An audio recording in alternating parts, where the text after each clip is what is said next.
Welcome to East Coast Moms Unfiltered. I'm Donna. This is my co-host, Nick.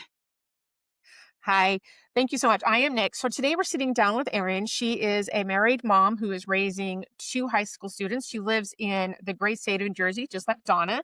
She's coming to us today to talk about her journey of having a life-changing hysterectomy surgery 3 years ago to giving her husband the ultimatum to stop drinking or she was going to leave. And during this time, she felt like she was a single mom. So she's going to share her story so that she can help you guys who might be going through the same situation. Erin, thank you so much for joining us today. Hi, thank you. Thanks for having me.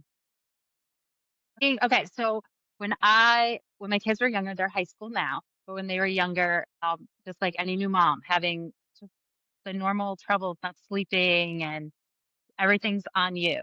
And I just felt that my life totally changed. My husband's life did not change at Mhm. all.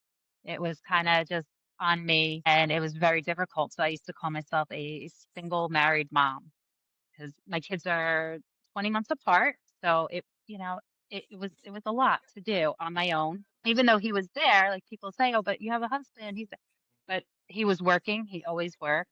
But it was kind of, I did everything outside with the kids, and I'm a teacher, so we went to school together. We still do. We go to school together. We come home together. We're in it. We're in it for the long haul.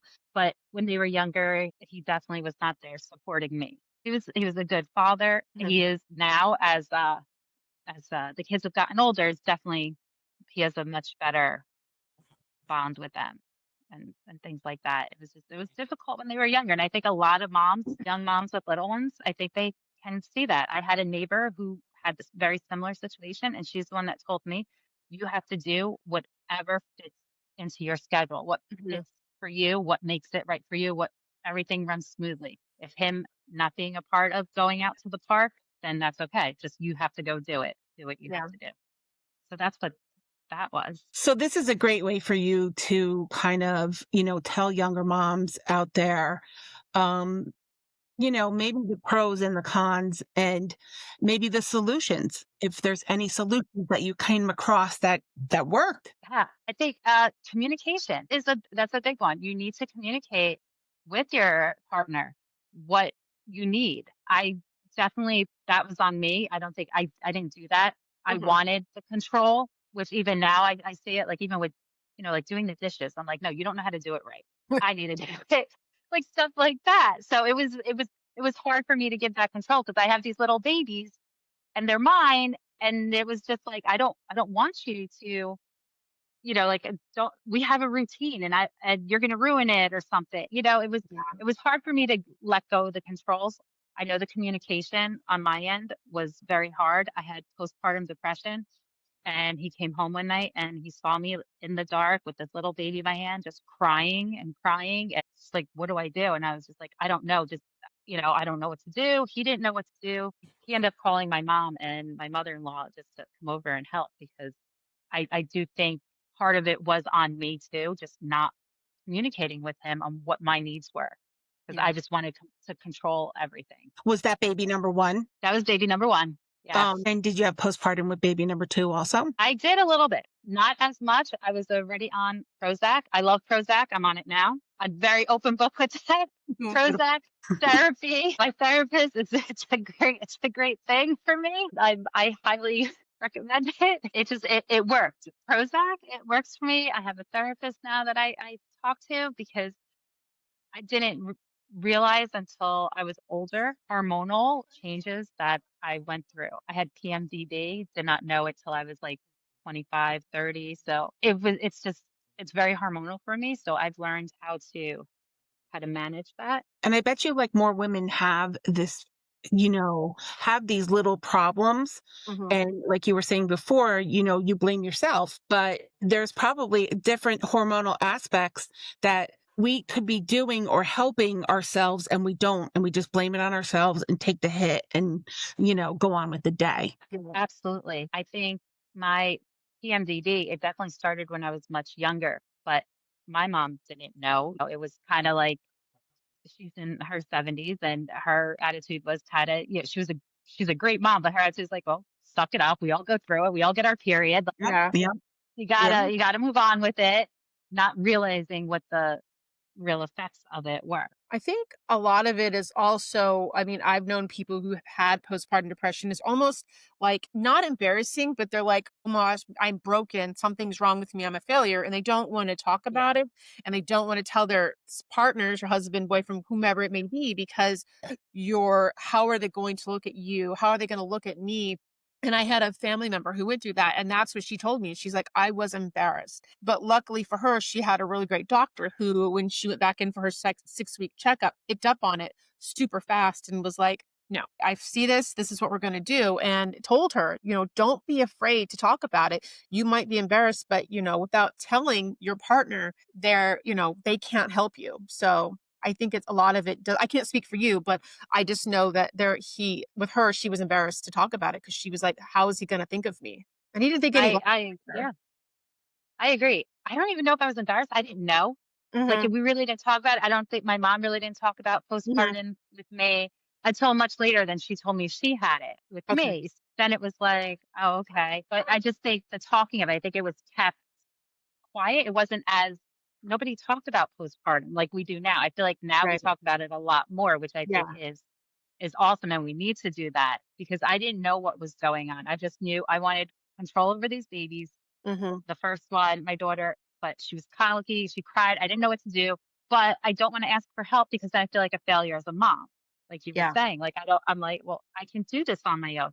Then I didn't want to ask my husband because he was working. It was, all these hours and everything. We were young. I went right back to work after 6 weeks to teach. And but I didn't want to put the burden on him. I thought I could. Yeah. So yeah, I was a single mom and it was partly my fault for not communicating with him and letting him know. He also didn't step up either, because okay, she's got it, just whatever But I think kind of it thing. also, like, you know what? The generation of our parents, how you're saying, like, your mom never said it. Like, my mom never said anything either. You kind of just had to go and figure it out and suck it up and go to work, go to school, do what you have to do. Maybe if you think about it, maybe like your husband wasn't even educated on that either. He just Right. figures, well, you have a baby and you go back to work and, this is what it is. So he probably had no idea either. Yeah. I agree with that. I would agree with that 100%. Yeah.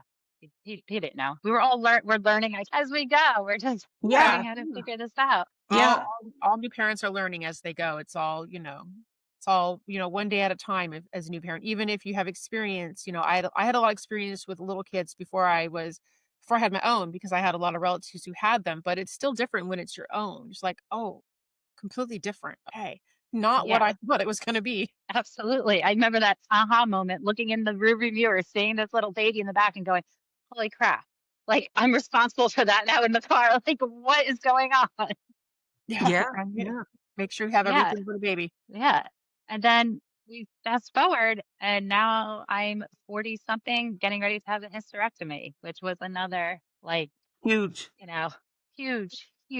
Physically and emotionally, I wasn't expecting how Hmm. hard it was. It was emotionally, I just kept thinking, well, even though I knew I wasn't having any more kids, not Right. having any more kids, but it was just like, wow, I can't have kids now. That's like, there's no chance of that happening. I was Yeah. 43. It happened about 3 years ago, 46 Okay. now. So 43, I had my hysterectomy. You were young. And then, yeah, and that was another big hormonal doozy. So Yeah. now what are the hormonal what happens when like I've never had one, so I don't know. So tell us about it. Right. So I have my ovaries still. So, but everything else I had taken out and just tired that I've never felt before. Hmm. It's just extremely tired. Um, just no energy, not wanting to do anything. Major depression came right back. It was just like instant depression. So we picked up the Prozac a little bit more Whatever to works. help with that. Yeah, a little bit more Prozac and a little extra therapy sessions in there. But like that part took a while. The tiredness took a long time uh, to get through. And physically, I did not leave the bed for like 2 weeks right Wow. after it. It was it like my insides, I felt were just I couldn't move. I just Mm. it was horrible. Yeah, yeah, like ripped out of you. Did Yeah. they put you on any hormonal medicine, like, to balance it out? I mean, I'm just asking, did they or Yeah. do they? Okay. So they didn't, but I just now started about 3 weeks ago, 4 weeks ago now Okay. on Okay. progesterone and estrogen. Okay. I did that myself. I found somebody actually found I kept getting this ad online for Mhm. it, and I was like, "All right, it's sending me a message. I need to try." Right, yeah. Because, I mean, it was like instant night sweats too, like, Oh, no. it wasn't instant menopause, but it was very, very close to it. Okay. Mhm.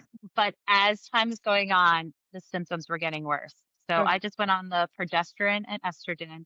And again, I highly recommend it. It has, in the month I've been on it, I've been on for about 4 weeks, no more night sweats. Wow. The achy bones I had, like my bones were starting to ache. And I told my primary that, and she thinks it was also from the hysterectomy because just the different, I forget how she explained it, but just the different way the body reacts to it. I was just like very achy. I felt like I had arthritis, but she said I didn't have arthritis. But once I started taking it this month, my hip feels better. Like I'm not as achy. So that's been a game changer for me. That's Wow. wonderful. That's wonderful. About your kids and how were they with you when they knew mom was having surgery and they everything else? What were they? Because I know you have a son and daughter, correct? Yes, I have a son and a daughter. They're 20 months apart. My daughter just turned 18. She's Okay. a senior this year, Nice. and my son is a junior. He's 16. And they have been most amazing through every step of my life journey. Mhm.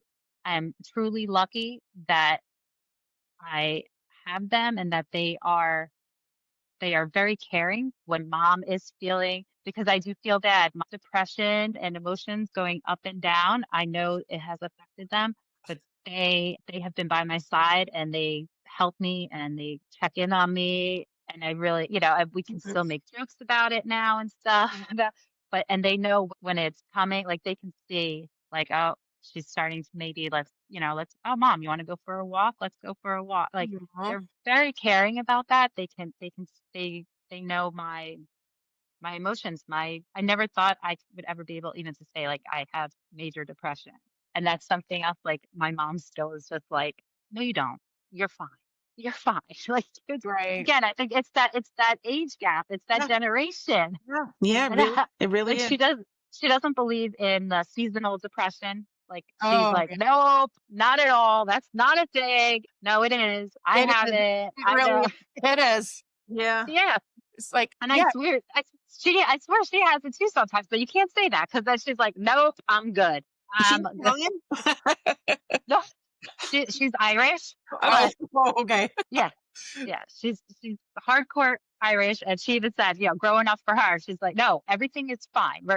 Everything's fine. There's no whining. There's no, we're good. We don't show our emotions. And I'm like, oh my god, Yeah. I think the generation, like, because my parents are around the same age as your mom, and if not older, but they always were like, let's hide it, don't show it, because that's what you want to do. right? And then now it's, you have these younger people who are, oh no, we can't talk about it, we've got to keep it silent. But that's the dangerous part of not talking about it, that you have to express yourself and you have to tell yourself. For example, when my kids come home from school, I can tell if they've had a good day or if they've had a bad day. And if they've Oh, had a yeah. bad day, Yep, I'm pulling them aside. I'm like, no, we're talking about this now. Let's go. I need to know. And even with my older exactly. daughter, she's in college and, she'll even, when she was in high school and middle school, I would know if she had a bad day. I would know. I'm like, nope, we're talking about Yep. it.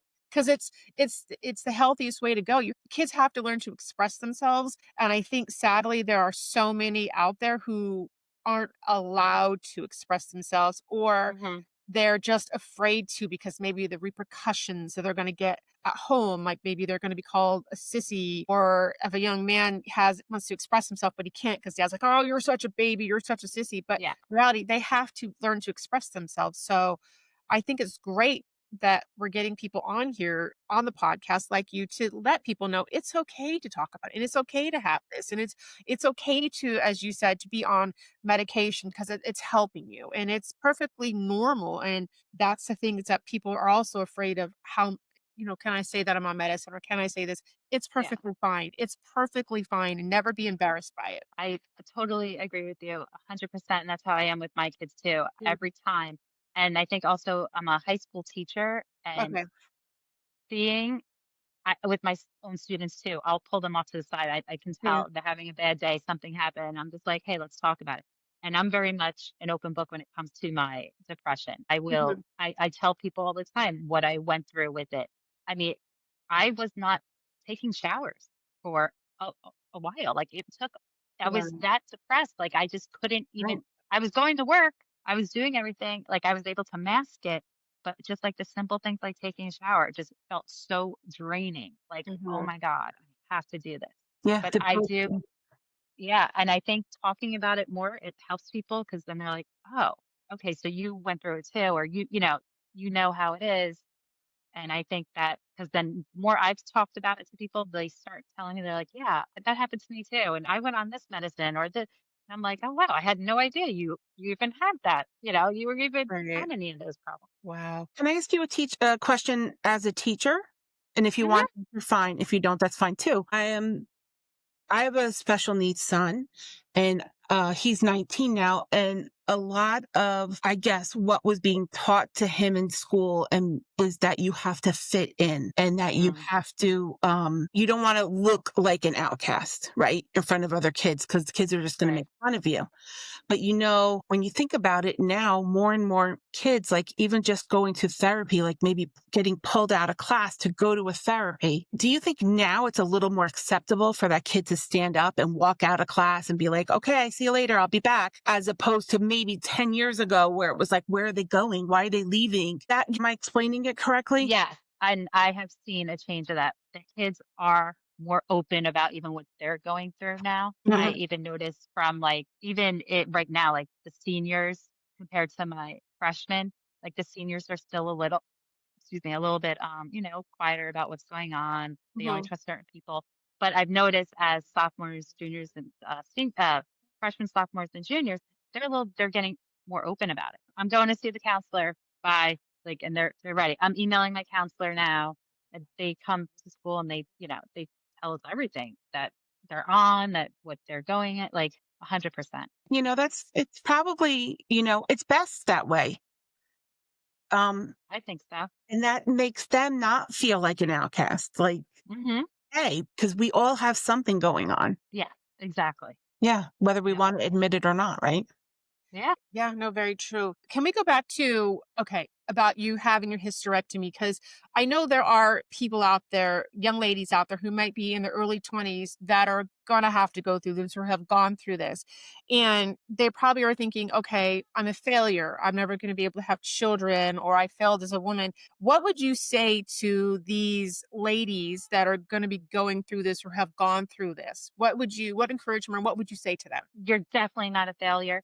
You get this choice. It's your body. You can go and adopt. There's so many different ways if you still want to have kids. Like Yep. you're definitely not a failure and you have to put yourself first and your Yep. health first. Yep. That's 100%, or you can't help anybody else. You can't go out there and be the best person that you are. Right. Yeah. If you still have all this pain and discomfort and just it's I mean, it kept me from doing a lot of things at certain points. Okay. I mean, crying in the corner and stuff. So no, you need to take care of yourself first, and you're definitely not a failure. You can still do everything. Yep. No, You're, you n- can. you're no, yeah, you're no less than a woman just because you don't have that. Not at all. Did it ever feel like a nervous breakdown, like the crying in a corner and maybe not be able to stop? Did it ever feel like, oh my gosh, this has to be the beginning of a nervous breakdown? There were times in my life, yeah, that it Yeah. definitely felt like that. Yeah. Maybe that's an Yeah, old fashioned word, but, yeah, where you just want to scream and be like, this just is what want I to, can't. yeah, oh yeah, yeah. This is I think it's healthy. It's normal to be able to, if people may not want to hear it, but I think, we all go through it. I mean, have to be able to express yourself and don't hide it in because I mean, hiding it in will just make it, 10 times, 100 times worse and then the people around you can't help you because exactly, you shut down. You shut down and yeah, then that's where the trouble I think comes in where people they shut down and they don't want help. yeah. Yeah, You I know become your worst enemy. Yeah. we've talked about medicine. Do Mhm. you have any other techniques that you use that maybe you could share that would be able to help someone else? Yeah. So I've also gotten into manifesting positive thinking. Some people are like, "Oh, whoa, what is yeah?" I But love it. Mhm. I I didn't realize it, but I've been doing it kind of my whole life. I always visualize, like I visualized my wedding, I visualized my husband, not realizing that that's manifesting and that's what I was doing. When I was younger, I didn't know what it was. I just knew I journaled all the time about what I wanted my future to be like, Mhm. how I wanted my wedding to be, what kind of job I wanted. And then as I got older, then the kids are little, I lose all that in me. I'm just like, just a mom. I don't know what I'm doing. I'm depressed, going through all of it. And then I get back into it right around after the hysterectomy. I had that time in bed. And I was like, I was hurting. I didn't know what to do. It just felt like I needed something for me again. And I got back into it again. I found a podcast that I really liked and I was listening to her and I was like, wow, this is like, okay, I got to change my mindset. Like I was being so negative about everything going on and then I was like, all right, I got to start doing this again. So I would just start writing positive things every day, doing a gratitude list. And it really has changed. It has helped me and changed me so much in this past year. Like I really dove into it a year ago. It's like Mhm. almost, I think we're like at the date a year ago. And I was just like, and I'm saying I manifest this. I was like, I'm going to go on a podcast one day and I'm going to talk about manifesting and how much I love it. I'm telling you, like, it's just all everybody, my kids, my mom, they all are like, "Oh my god, you're crazy." I'm like, "No, but Oh, it's the way I'm thinking." Right. It all starts with what you're thinking about, and I think that your mindset is so powerful, like, people don't understand it. Really what you think can change everything in your life, the way Yeah. that you think. And it's baby steps. Just take little baby steps at a time. It's all you have Yeah, to do. That's what I tell my nieces. Just take the baby steps. I know you want to be done with this and be done with that and never see right. this again. I know you want to sell your house and move to start a fresh chapter in your life, but baby steps is what I always tell her. And she's getting there. I mean, Donna knows the story, but it's just baby steps and eventually she'll get there. And I'm excited to see where she goes with this too. It's about Yeah, it is. manifesting. Yeah, manifesting. Yeah, Yeah. You know what? It's funny because when you say that, you know, postpartum depression and your hormones and everything, all of that swings back to your brain. And it's right. all about training your brain. And Yeah. that's what you're doing. That's what you're doing. You're just training your brain to go into that positive mindset. And that's a wonderful, wonderful thing. Yes, I agree. Yep. I have 3 different notebooks with me every day. One's for my gratitude and my affirmations in the morning. Then one is like the books that I'm listening to. I take notes on it. And then I have another one for abundance, for money, where I write down, sounds so silly, but I write down every time I any sort of money or something comes into play with abundance, I write down, I say, "Thank you. I found an extra $5 in the laundry room today." Mhm. And then I look back, I'm like, "Holy crap. I've had all these days in a row that I found something that just brought more abundance to my life." And it just puts my mind it just makes me happy. It's just like a happy thing for me to do. That's wonderful. Do you ever, because I know you're a high school teacher, do you ever like talk to your students about maybe writing their feelings down and being able to express and do gratitudes? Do you ever maybe are you, I don't know what subject you teach, but I know I think when my older daughter was in middle school, she actually had a teacher who was like, we're going to do gratitude today. Bring out your books. And nobody was ever read them, obviously, but it was just for them to write down and express their feelings for the week, like they do it on a Friday or something, and they were able to express themselves what it was. And my older daughter said she really, really loved it because it got her into doing what you're doing, where she was able just to express her feeling and write it on a piece of paper in a notebook. And she looks back at it now and she's like, I am so grateful that I had the teacher that had us do this. Yeah. I've done it in the past. I do it here and there. It depends on my class. It depends on Mhm. the students that I have. But I do have that we talk about gratitude and like Okay. every day. They don't even realize I'm talking about it to them. But I'm just like, remember, guys, let's be grateful for this or any lesson. I do teach English. Hmm. So like we were reading I Am Malala. And so just showing like how Afghanistan students, how like the girls couldn't go to school anymore. Like, so, we have to be grateful we have a school. I know we Yeah. all complain about it, but Yeah. we have Right. a school, we have, all these wonderful things. I do bring it up in my classes. Very, you know, He's depends sneaky. on it depends on my class.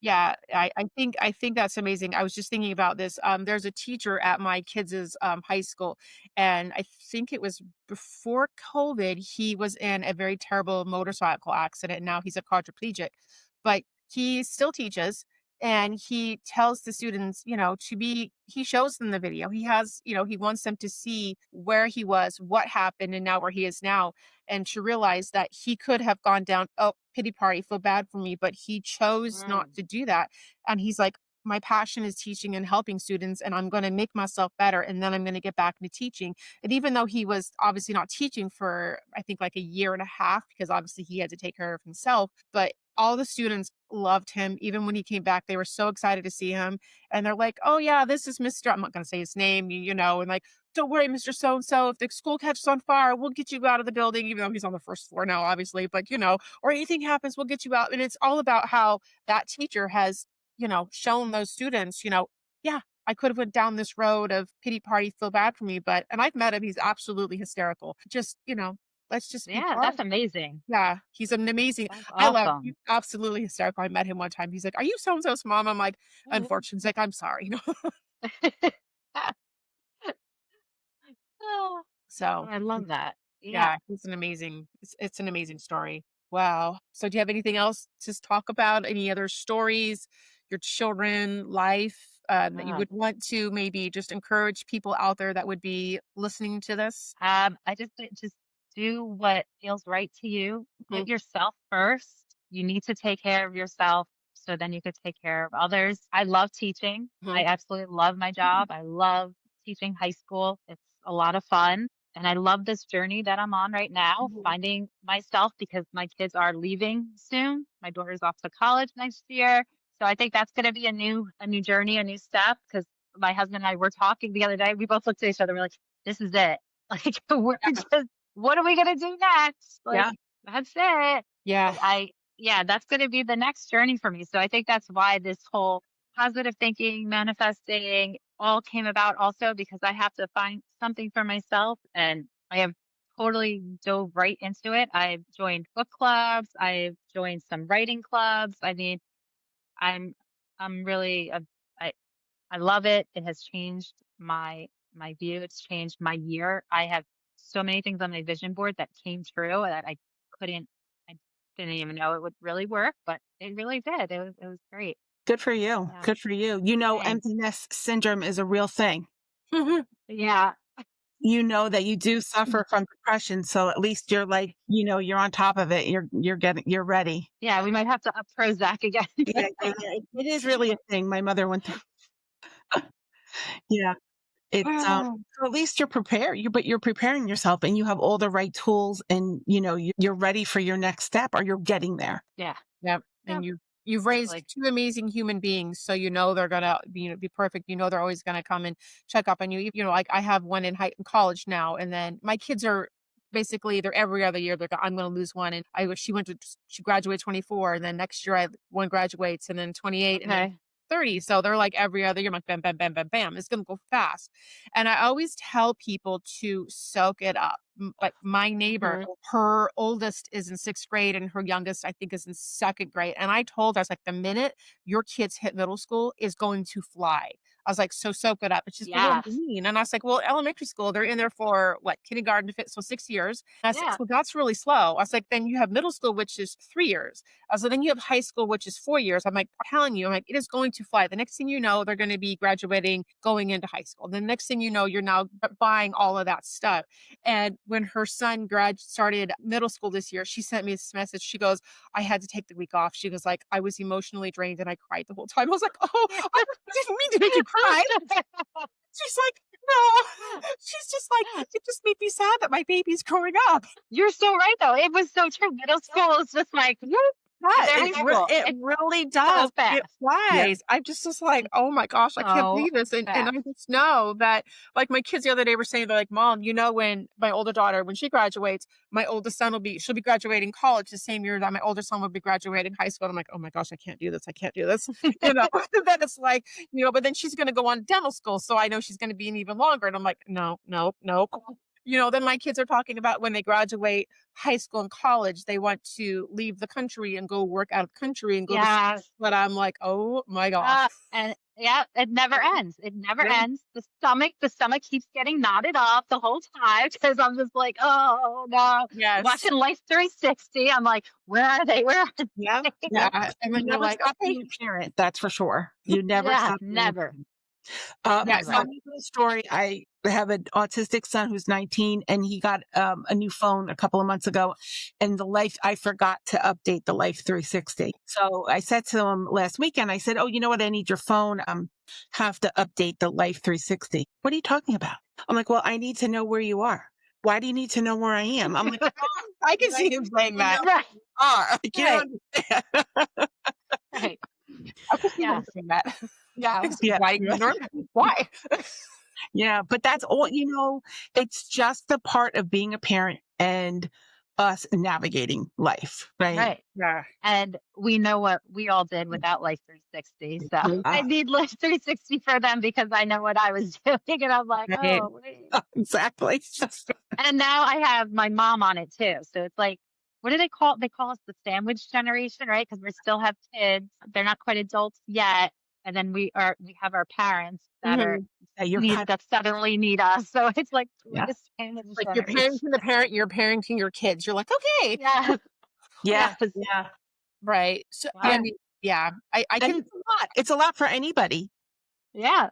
to handle. So I, completely understand how, we can all get caught up in all of this, and you like hit your boiling point Yeah.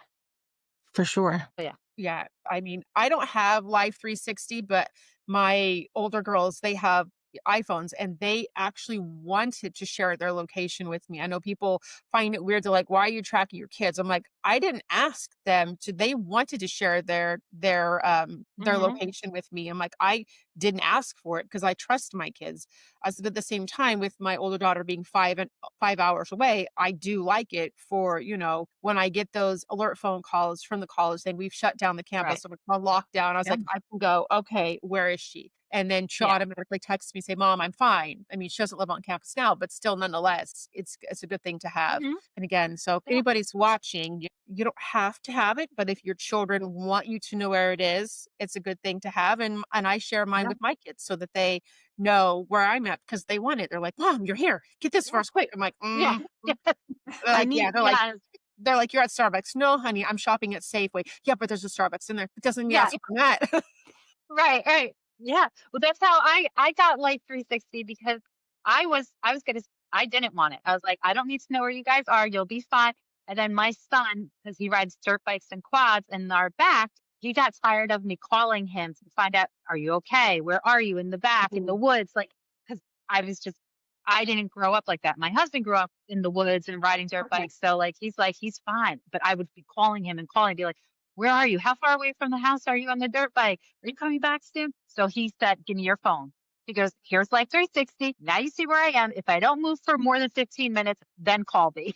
I was Right. like, okay, All right. Thank you. Thanks, Mom. all Have a good right. Yes. Okay, don't worry. Yeah. I Yeah, that use was the it. free version. It's just, just Yeah. That's watch what I them used where to they're have. going. It's free, so it's not a big deal. It even tells you like how fast they're driving in the car.